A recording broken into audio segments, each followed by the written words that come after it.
corner coming off of a loss, but really needing to get one, and then sort of the pressure of having to fight somebody who was coming in with nothing to lose. Right. Yeah, I mean, last one an opponent, it sucks. And I got the call on Monday after one of my mid-sessions, and my coach was like, I got some bad news. And I was like, well, I kind of knew, had an idea. He's like, why else would I call you right now? And I was like, all right, something happened with Nico. He's like, yeah, she backed out, or, she had an injury. So I was like, okay, we'll figure out what to do next. And he's like, why you're so calm?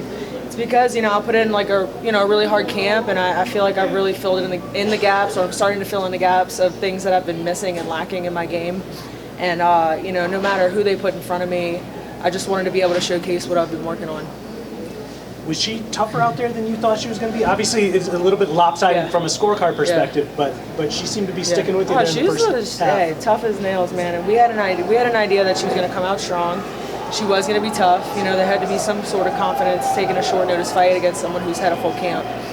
So not only did we have to face someone new, but we had to make adjustments, to things that we hadn't been training for.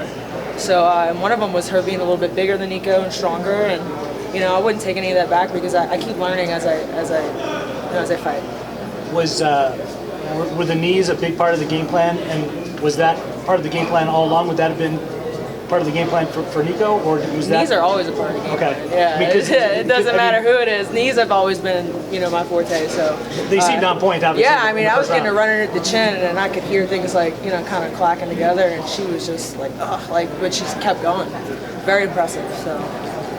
You have any kind of idea, like, what your 2020 needs to look like to kind of get back in the picture? I mean, how many times do you want to do this? What do you mean?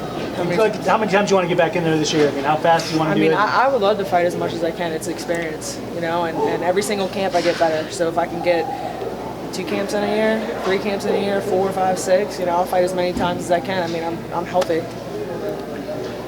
When Nico gets healthy, would you like to fight her? Absolutely. I'd like to run that back for sure. You fought bantamweight a few times now. Yeah. Are you liking it more than featherweight overall? Yeah, I mean, the physicality of it, I mean, I have to make sure that my performance is always on. My BMI is, my fat percentage is low, and, I made 135 on the dot this time, and it's, at a few fights ago, it wasn't that easy. So it's just getting easier and easier. How are you going to celebrate today?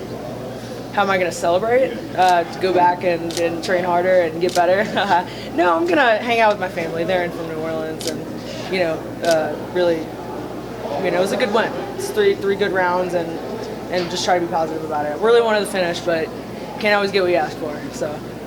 Yeah. You can enjoy Mardi Gras in a few weeks. Yeah, I am going to drive home for a little camp. bit. I'm not going to stay for too long because there's a lot of king cake, and you get fat off of king cake. You can't make 135 off of king cake, so. Dominating like you did in the second and third round, are you surprised that you weren't able to get her out of there? I mean, there was a few times where I felt like I could get the finish, but I just didn't pull the trigger like I wanted to, and that's just more stuff to work on. So I'm not completely disappointed about it. I mean, it was a dominating 3-round fight, so gotta give myself a pat on the back.